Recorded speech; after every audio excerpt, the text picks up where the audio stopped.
So we have this driksha, which is helping us to sort subject from object. Separate the self. So that we can begin to realize through negation our true nature. Right. Okay. So as part of that, as we eliminate the objects, we come to the awareness that there is great silence, emptiness, and peace. Now, we associate those symptoms with consciousness. That's right. So we perceive the peace, the silence, the emptiness. And ultimately, we assume that that's the consciousness. Now, that could be considered the personal sense of consciousness, because ultimately, somewhere along the way, this is what dawns to us. Who's perceiving the silence? Yeah. It's the same thing again. So it's a... If the silence is a perceived object, right, then it's not self. Right.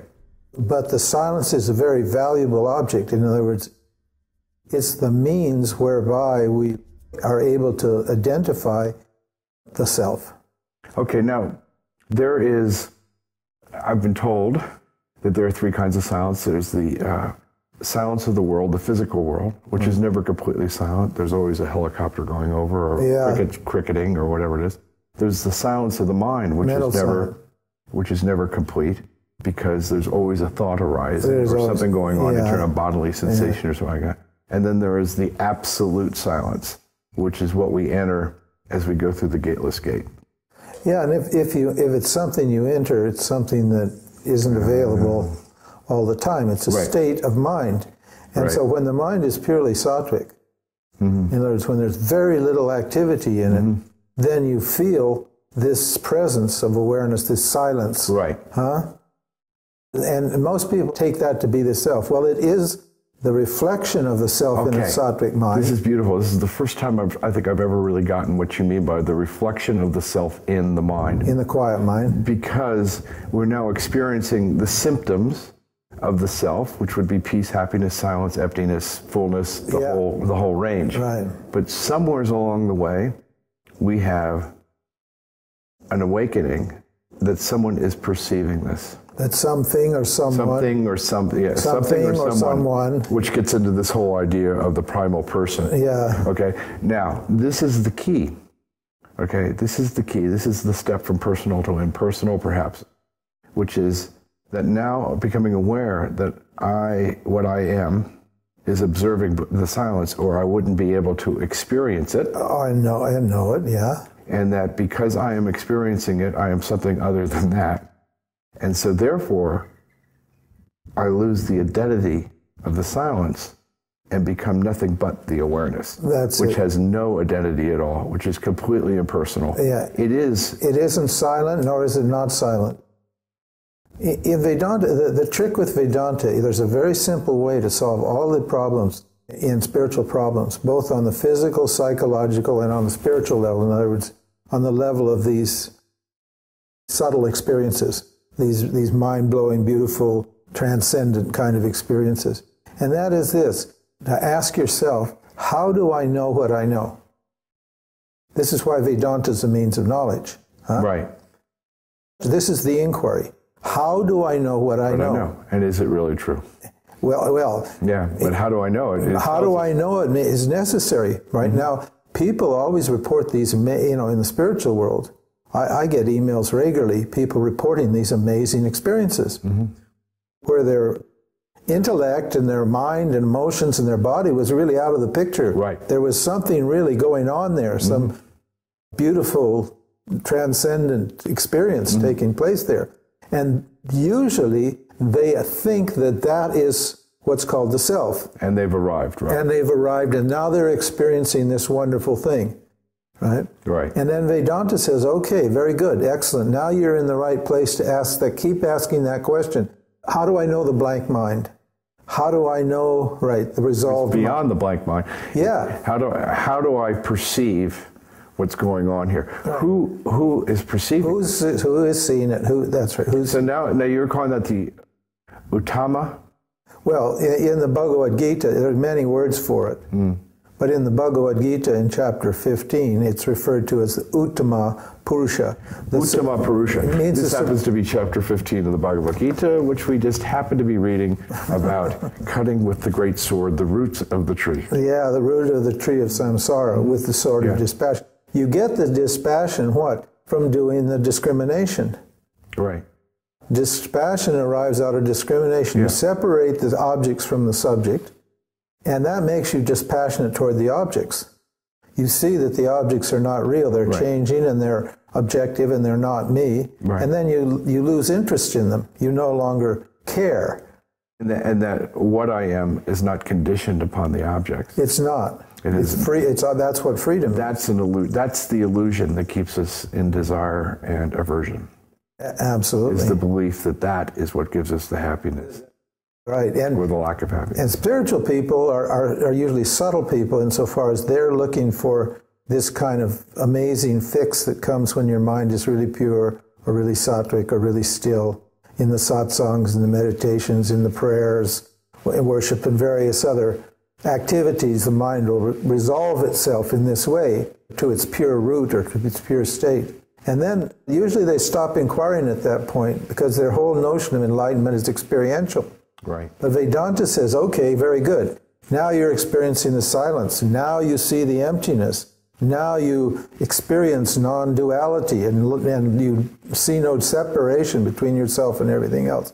How do you know that? Right. So there is the experience of the self, which is a reflection of the self within the mind. And yet something is perceiving that. Absolutely. That you can't argue with that logic. Something is perceiving. Something, that's right. Okay, so ultimately, and you can't negate, what is perceiving that? And that thing that's perceiving, knowledge is something you can't negate. If it's true, you can't negate it. Right. You can never throw it away. So this something that's perceiving whatever it is, the subtle spiritual states, psychological states, or the physical activities, right? That something cannot be negated. Right. So, and that's me. What? Me. Right. Awareness. And that is, at that point of peeling the onion, that's where we discard the individual sense altogether. Absolutely. Now, there's one more stage. And really, all characteristics are lost.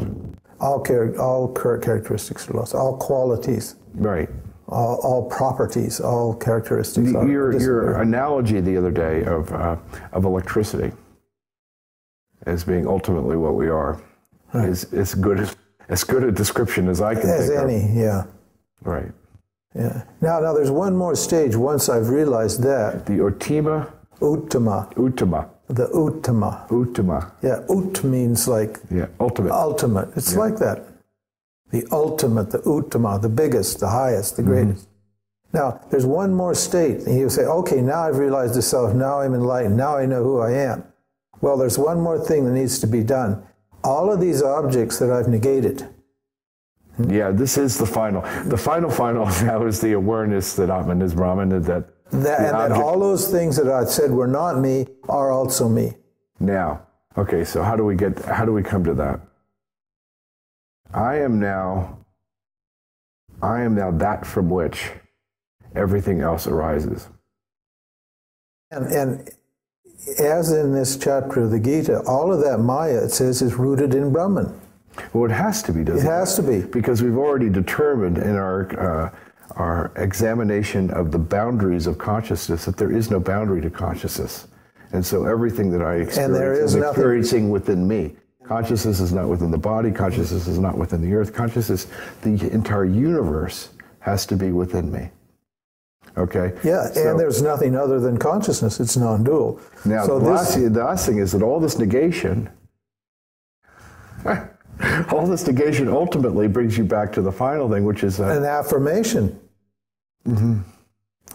Now I have to affirm all this stuff as myself. An ultimate affirmation, right? The final step is an affirmation. That's right. And then there's just one more little understanding that needs to be solid there, and that is that even though it's all me, I am still not it. Yeah. In other words, all these objects... This is the classic thing that you keep doing, which I think is hard for people to understand when you say... Yeah, this is a very subtle thing. I know my hand, but my hand does not know me. Yeah, exactly. This is the statement of Krishna. Absolutely, yeah. Right. All these means the whole universe is in me. Right. I am not in it. Right. I am not caught in this body, mind, intellect bundle. Mm-hmm. This body, mind, intellect bundle is an object in awareness, in me. Right. Right. So that finishes it. I see.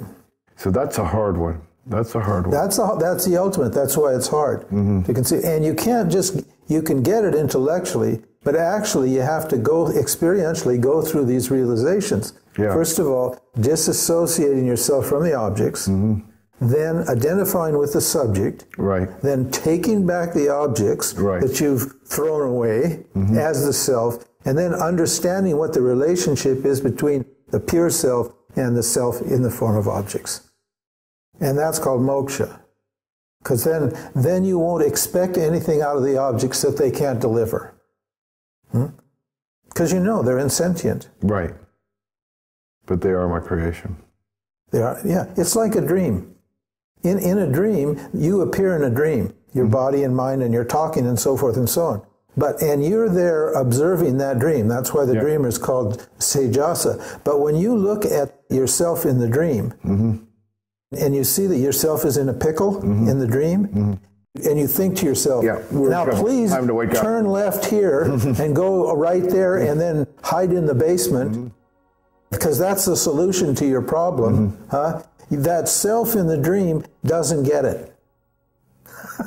Why? Because even though it looks like it's real, even though it's thinking and feeling and acting and doing all these things, and emotions and all that stuff is there, just like it is in the waking state, it's not getting the communication. Why? Because it's just inert. It's insentient. It's not conscious. It seems to be conscious. And the interface between what's alert and conscious and aware and what's unconscious and unaware, it's so subtle and so fine that it's easy to confuse it. And no different in the waking state than the dream state. Same. So from the self's point of view, the waking state and the dream state are just objects. So the things that are operating in both those states are equally what? Unreal. So the dream state teaches us the reality of the waking state. Because we have this phenomenon, which is that we perceive the waking state as more real than the dream state. Yeah. Yeah. Okay.